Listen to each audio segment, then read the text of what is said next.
Welcome to MogulCast, where we uncover the stories behind the world's greatest business empires. Let's get into today's story.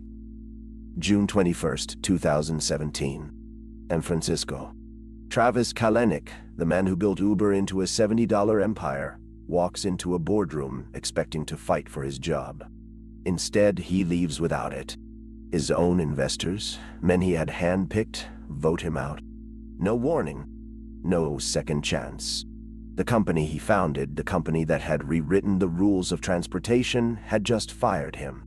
This is the full story. And it is worse than you think. Travis Kalanick wasn't supposed to win. Born in Los Angeles in 1976, he was a scrappy kid with a knack for coding. By 18, he had dropped out of UCLA to start his first company, a file-sharing service called Scour.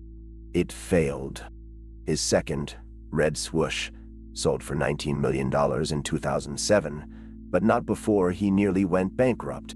By 2009, he was broke, living on friends' couches, and desperate for a third act. That's when he met Garrett Camp, the co-founder of StumbleUpon, who had an idea. What if you could hail a ride with your phone? Uber Cab launched in 2010 in San Francisco. The idea was simple. Tap a button, get a ride. But the execution was anything but. Kalanick's first move? Ignore the law. When city regulators shut them down for operating without a taxi license, he rebranded as Uber and kept going. "We're not a transportation company," he told investors. "We're a technology platform." It was a lie that would make him a billionaire. But it was also the first crack in the foundation.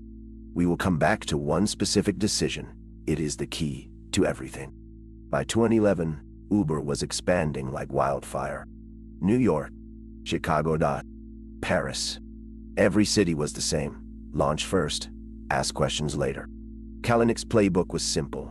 Undercut taxi prices, flood the market with drivers, and crush anyone who stood in the way. Competitors sued. Regulators ignored. Journalists threatened. "We're in a political campaign," he told his team. "And the candidate is Uber. The opponent is an asshole named Taxi." By 2014, Uber was in 58 countries, processing over 1 million rides a day. But not everyone was celebrating. Uber's growth was fueled by one thing: money. Lots of it. By 2015, the company had raised over $10 billion from investors like Goldman Sachs and Google Ventures. Valued at $51, it was the most valuable private startup in the world. But the cash came with a catch. Kalanick had to keep growing no matter the cost. "We're not profitable," he admitted, "but we're growing faster than anyone in history." The problem? That growth was built on a mountain of debt, legal battles, and a culture of ruthless competition. And the cracks were starting to show. Uber's strategy was simple: outspend everyone. In China, they lost $1 billion a year fighting Didi Chuxing. In Europe, they burned cash to undercut local rivals. "We're not here to make friends," Kalanick said. "We're here to win." But here is what the media completely got wrong about this. Uber wasn't just a ride-hailing company. It was a Trojan horse. The real plan? Use ride data to build self-driving cars. The rides were just a way to fund the future. And that future was worth trillions. But Uber's culture was toxic. Employees described a bro culture of backstabbing and harassment. In 2014, a senior executive was caught suggesting the company should dig up dirt on journalists. In 2017, a former engineer, Susan Fowler, published a blog post detailing systemic sexism and harassment at the company. The post went viral. Uber's board was forced to investigate. The findings? A culture of fear and intimidation. Kalanick's response? "I need to grow up," but it was too late. The scandals kept coming. In 2017, a video surfaced of Kalanick berating an Uber driver who complained about falling wages. "Some people don't like to take responsibility for their own shit," he snapped. The video was seen by millions. Investors panicked. Then came the final blow. a federal investigation into Uber's use of Greyball, a tool designed to evade law enforcement. The company was facing criminal charges. Kalanick's leadership was no longer just controversial, it was a liability. June 20th, 2017. Kalanick receives a letter from 5 major investors, including Benchmark Capital. The subject line, moving Uber forward. The message, step down or we'll force you out. The board was divided. Some, like early investor Bill Gurley, wanted Kalanick gone. Others, like Saudi Arabia's Public Investment Fund, wanted him to stay. The next day, Kalanick walks into that boardroom expecting to negotiate.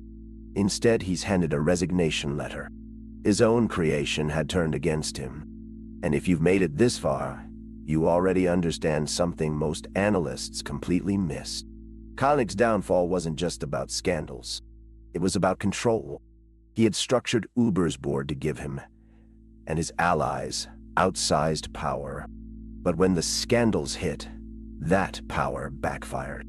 Investors who had once backed him now saw him as a risk. The boardroom coup was swift, brutal, and final. Kalanick was out. The company he built was worth $70 billion share, and he owned none of it. Uber's story didn't end with Kalanick's ouster. The company went public in 2019 at a valuation of $82 billion, higher than Ford, GM, and Honda combined. But the IPO was a disaster. Shares plunged 7% on the first day. By 2020, Uber had lost over $25 billion in market value. The grow-at-all-costs strategy had failed. Today, Uber is profitable, but only because it cut costs, raised prices, and abandoned its self-driving dreams. The company that once wanted to change the world is now just another taxi service. Kalanick's legacy is complicated. He built a company that changed how the world moves. But he also created a culture of ruthlessness that left thousands of employees and drivers in the dust. Today, he's a cautionary tale for founders. Growth without governance is a ticking time bomb. And remember that decision we mentioned at the start? Ignoring the law wasn't just a shortcut. It was the first domino. Here is what it actually cost.